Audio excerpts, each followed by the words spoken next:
Hello friends, welcome to एग्ज़ामगढ़ में आप सभी का स्वागत है। साथियों, आज की वीडियो में हम देखेंगे पीएच मान। पीएच वैल्यू को देखेंगे जो कि हमारे सभी पदार्थों के अम्लीय और क्षारीय होने के गुण को बताता है। तो साथियों, आज की वीडियो जो है बेहद महत्वपूर्ण होने वाली है, क्योंकि जितने भी प्रश्न आज हम लेके आए हैं यह पिछले एग्ज़ामों में पूछे गए प्रश्न हैं जो कि आगामी एग्ज़ामों के लिए बहुत ही महत्वपूर्ण हैं। तो साथियों, वीडियो को अंत तक देखें, आपको बहुत कुछ सीखने को मिलेगा। और आइए शुरू करते हैं इसी के साथ हम आज का अपना ये वीडियो। अगर आप हमारे चैनल पर नए आए हैं साथियों, तो आप हमारे एग्ज़ामगढ़ यूट्यूब चैनल को ज़रूर सब्सक्राइब करें, क्योंकि इससे जितने भी वीडियो बनाए जाते हैं यह आगामी एग्ज़ामों के लिए बहुत ही महत्वपूर्ण होते हैं। आइए देखते हैं आज का हमारा पहला प्रश्न क्या है। साथियों, पहला प्रश्न दिया गया है, पीएच मान क्या होता है। हमारे पास 4 विकल्प हैं, आपको बताना है पीएच मान क्या होता है। तो इसका सही जवाब हो जाएगा हाइड्रोजन आयन सांद्रता का ऋणात्मक लॉग मान। ऑप्शन नंबर सी इसका सही हो जाएगा। नेक्स्ट देखते हैं प्रश्न नंबर 2, पीएच मान का परास होता है। साथियों, आइए देखते हैं पीएच मान क्या होता है। जो पीएच मान होता है साथियों, 0 से लेकर शुरू होता है, 1 2 3 करके ऐसे तक 14 तक दिए रहते हैं इसमें। तो साथियों, 0 से लेकर 6 तक जो है जितने भी पदार्थ होते हैं वो अम्लीय होते हैं, और 6 के बाद जो है 7 जो होता है, 7 वाला जो पदार्थ होता है वो उदासीन होता है, ना तो अम्लीय होता है ना क्षारीय होता है। और 7 के ऊपर जितने भी स्केल होते हैं, 7 के ऊपर 8 9 10 14 तक जितने भी स्केल होते हैं ये क्षारीय पदार्थों को प्रदर्शित करते हैं। तो पीएच मान का परास आप लोगों को पता चल गया होगा कितना होता है, 0 से लेकर 14 तक। ठीक है, ऑप्शन नंबर इसका ए बिल्कुल सही हो जाएगा, 0 से लेकर 14 तक। प्रश्न नंबर 3 को देखते हैं, अम्ल का पीएच मान होता है। तो साथियों, अभी हमने बताया 7 के नीचे जितने भी पदार्थ आएंगे उसका जो है पीएच मान अम्लीय कहलाएगा। तो 7 से कम जो होते हैं वो अम्लीय कहलाएगा। ऑप्शन नंबर डी इसका सही जवाब हो जाएगा। प्रश्न नंबर 4 देखते हैं, क्षार का पीएच मान होता है। तो साथियों, मैंने अभी बताया 7 से ऊपर जितने भी होंगे वो क्षारीय पदार्थ कहलाएंगे, 7 से अधिक। उदासीन विलयन का पीएच मान कितना होता है। उदासीन विलयन का पीएच मान कितना होता है। तो 7 से जो नीचे होंगे वो अम्लीय होंगे, 7 से जो ऊपर होंगे वो क्षारीय होंगे, और 7 जो होगा वो बीच में होगा, इसलिए वह उदासीन होगा। तो इसका सही जवाब हो जाएगा ऑप्शन नंबर ए। उदासीन विलयन का पीएच मान जो है 7 होता है, ध्यान रखिएगा। मानव रक्त के पीएच मान में कितना बदलने पर आदमी मर सकता है। तो साथियों, इसका सही जवाब हो जाएगा 0.2। ऑप्शन नंबर सी इसका सही जवाब हो जाएगा। पीओएच मान क्या होता है। तो साथियों, पीओएच मान जो है वो पीएच मान का उल्टा होगा, हमेशा जान लीजिएगा। अगर पीएच मान 0 है तो पीओएच मान 14 होगा। इसका एक फार्मूला होता है, फार्मूला हम आगे देखेंगे। तो पीओएच मान क्या होता है। पीओएच मान जो है OH माइनस आयन सांद्रता का ऋणात्मक लॉग होता है। नींबू का रस, जो नींबू का रस होता है साथियों, उसका पीएच मान कितना होता है। वेरी इंपॉर्टेंट क्वेश्चन है, कई एग्जामों में कई बार पूछा गया है। तो साथियों, जानते हैं हम लोग कि नींबू का रस जो है अम्लीय होता है। तो इसका सही जवाब हो जाएगा 2.25 से 2.40 तक। ठीक है, ऑप्शन नंबर बी इसका सही जवाब हो जाएगा। नेक्स्ट देखते हैं प्रश्न नंबर 9, मानव रक्त का पीएच मान कितना होता है। तो साथियों, रक्त जो है हमारा जो ब्लड होता है शरीर का वो क्षारीय होता है। तो आप इसमें देखें मानव रक्त का पीएच मान क्षारीय होता है, तो 7.4 इसका सही जवाब हो जाएगा। ऑप्शन नंबर ए इसका बिल्कुल सही जवाब हो जाएगा। यदि किसी विलयन का पीएच मान 0 है तो उसका पीओएच मान कितना होगा। मैंने अभी बताया था साथियों कि पीएच मान का उल्टा होगा हमेशा पीओएच मान। अगर पीएच मान 0 है तो पीओएच मान 14 होगा। तो ऑप्शन नंबर डी इसका सही जवाब हो जाएगा।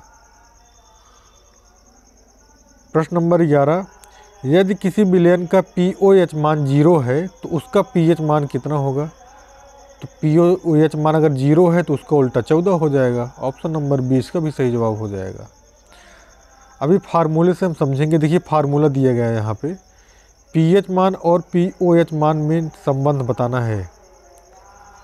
तो साथियों इसका सही जवाब हो जाएगा pH मान, pH बराबर 14 माइनस pOH।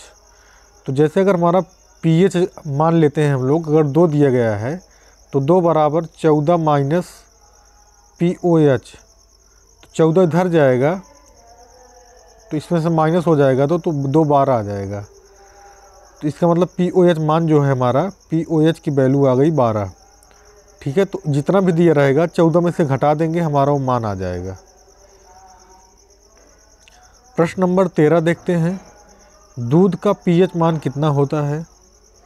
तो साथियों दूध अम्लीय होता है, तो दूध का pH मान बताना है आप सभी को। 4.6 होता है इसका सही जवाब। ठीक है, 4.6, क्योंकि ज़्यादा अम्लीय नहीं होता है दूध। मानव लार का pH मान कितना होता है? मानव लार का pH मान कितना है होता है आप सभी को बताना है। तो मानव लार जो है 6.5 से 7.5, क्योंकि यह अम्लीय भी होता है और क्षारीय भी होता है, इसलिए अम्लीय और क्षारीय दोनों के बीच का स्केल जो है यह मानव लार को प्रदर्शित करेगी। प्रश्न नंबर 15 देखते हैं, टमाटर रस का pH मान कितना होता है? तो टमाटर के रस जो होते हैं वो 4 से 4.5, टमाटर का रस भी अम्लीय होता है साथियों, तो ध्यान रखिएगा 4 से लेकर 4.5 तक इसका सही जवाब हो जाएगा। यदि किसी विलयन का pH मान ज्ञात है तो उस विलयन का H+ होंगे, तो इसका सही जवाब हो जाएगा log, इसका सही जवाब हो जाएगा log 10 pH। Option number C इसका सही जवाब हो जाएगा। प्रश्न नंबर 18 देखते हैं, सिरका का pH मान कितना होगा? तो साथियों जैसा कि हम लोग जानते हैं सिरका अम्लीय होता है और ज़्यादा अम्लीय होता है, तो उसका pH मान जो है जितना भी कम रहेगा उतना अम्लीय होगा। अगर 1 रहेगा तो और अम्लीय होगा, 2 अगर स्केल में है तो और तो ऐसे अम्लीय घटता जाएगा। ठीक है, 3 4 5 करके ऐसे जैसे जैसे बढ़ता जाएगा अम्लीय कम होता चला जाएगा। तो सिरका का pH मान होता है 2.4। आप लोग इसको ध्यान रखिएगा, सिरका का pH मान 2.4 होता है।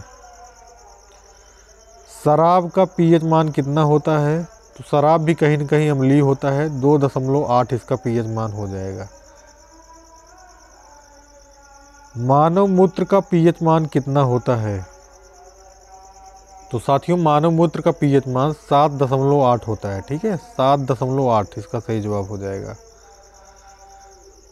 मछली पालने के तालाब में चूना क्यों डाला जाता है? तो साथियों मछली पालने के तालाब में चूना इसलिए डाला जाता है जिससे कि उसके pH मान बढ़ जाए।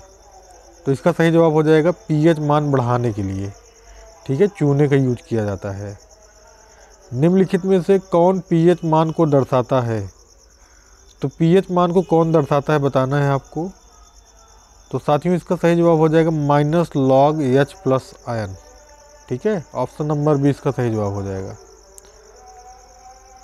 प्रश्न नंबर 23 देखते हैं हम लोग, निम्नलिखित में से कौन pOH मान को दर्शाता है? तो साथियों pOH मान को दर्शाता है -log OH-। ठीक है, -log OH-। प्रश्न नंबर 24, मजबूत अम्ल का pH मान का परास कितना होता है? तो मजबूत अम्ल के pH मान का परास कितना होता है आपको बताना है। तो 0 से लेकर 2 तक, ऑप्शन नंबर सी, क्योंकि जितना ही स्केल कम होगा उतना ही अम्लीय होगा कोई पदार्थ। प्रश्न नंबर 25 को देखते हैं, मजबूत क्षार का pH मान कितना होता है? तो साथियों मजबूत क्षार का pH मान कितना होता है? तो क्षार जो है 7 से शुरू होकर 14 तक जाता है, तो जो मजबूत क्षार का pH मान होगा वह होगा ऑप्शन नंबर सी, 10 से लेकर 14 तक। ठीक है, समुद्री जल का pH मान कितना होता है? समुद्री जल का pH मान तो समुद्र का जल साथियों खारा होता है, इसका पीएच मान कितना होता है 8.4। डी ऑप्शन सही हो जाएगा। प्रश्न नंबर 27 देखते हैं, यदि किसी विलयन का पीएच मान 4 है तो इस विलयन का पीओएच मान क्या होगा। मैंने साथियों अभी बताया था कि हमेशा जो भी प्रश्न पूछेगा 14 में से उसको आप घटा देंगे तो उसका सही जवाब आ जाएगा। 14 में से 4 चला जाएगा तो हमारा 10 सही हो जाएगा। ठीक है आप साथियों, ऑप्शन नंबर 20 का सही जवाब हो जाएगा। चूना जल का पीएच मान कितना होता है। तो साथियों चूना क्षारीय होता है, इसका पीएच मान 10.5 होता है। 10.5 इसका सही जवाब हो जाएगा, चूने जल का पीएच मान।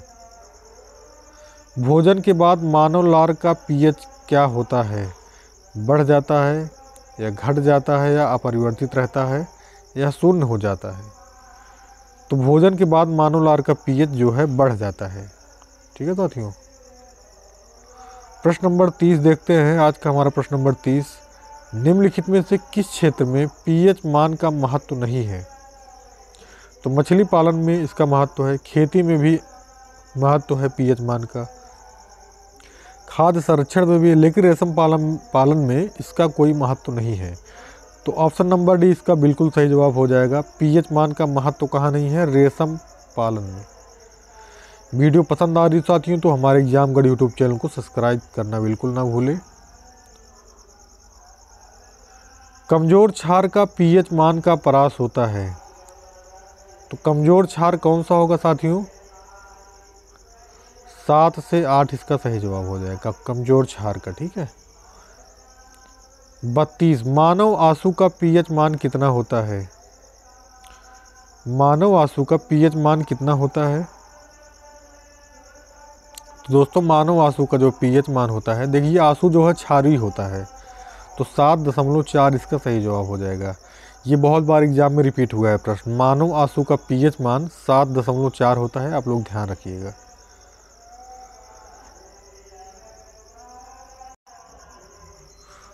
साथियों अगला प्रश्न देखते हैं, प्रश्न नंबर 33, पीएच मान का खोज किसने किया था। वेरी इंपॉर्टेंट, बहुत बार पूछा गया है, पीएच मान का खोज किसने किया था। तो सोरेनसन इसका सही जवाब हो जाएगा साथियों, ऑप्शन नंबर ए। नमक का पीएच मान कितना होता है आपको बताना है। तो नमक का पीएच मान आपको बताना है। तो नमक जो है ना अम्लीय होता है ना क्षारीय होता है, नमक उदासीन होता है। तो जो 7 होगा वो उदासीन होगा। तो नमक का पीएच मान ऑप्शन नंबर सी सही हो जाएगा, 7 होता है। ठीक है। प्रश्न नंबर 35 देखते हैं, किसी विलयन का पीएच मान तापमान का क्या प्रभाव पड़ता है। जैसे जो पीएच मान होते हैं साथियों, उसका तापमान, उस पर जो है तापमान का क्या प्रभाव पड़ता है बताना है। तो अगर तापमान बढ़ाने पर पीएच मान बढ़ जाता है। ठीक है। ऑप्शन नंबर 20 का सही जवाब हो जाएगा। तापमान बढ़ेगा तो पीएच मान बढ़ जाएगा। पित्तरस का पीएच मान कितना होता है। तो साथियों पित्तरस जो है वह लीवर के नीचे एक छोटा सा पार्ट होता है पित्ताशय। पित्ताशय उसी में स्टोर होता है जो हमारे भोजन के माध्यम को क्षारीय बनाता है। तो पित्तरस का पीएच मान कितना होगा। तो ऑब्वियसली बात है कि वो क्षारीय है, तो क्षारीय 7 से ऊपर ही होगा। तो 7.7 इसका सही जवाब हो जाएगा। पित्तरस का पीएच होता है। ठीक है। प्रश्न नंबर 37 देखते हैं, आज का हमारा अंतिम प्रश्न है, रासायनिक उर्वरकों के प्रयोग से मिट्टी पर क्या असर पड़ता है। तो रासायनिक उर्वरकों के उपयोग से मिट्टी पर क्या असर पड़ता है बताना है। मिट्टी की अम्लीयता बढ़ाता है, मिट्टी की क्षारीयता बढ़ाता है, मिट्टी का पीएच मान 0 हो जाता है। इसमें से क्या जवाब सही हो जाएगा। तो साथियों इसका सही जवाब हो जाएगा मिट्टी की अम्लीयता को बढ़ाता है। ठीक है। ऑप्शन नंबर ए इसका बिल्कुल सही हो जाएगा। साथियों अगर वीडियो आपको पसंद आई हो तो वीडियो को आप लाइक करें। अगर आप हमारे चैनल पर नए हैं तो एग्जामगढ़ यूट्यूब चैनल को सब्सक्राइब करके ही जाएं। मिलते हैं हम अगली वीडियो में, तब तक के लिए जय हिंद जय भारत।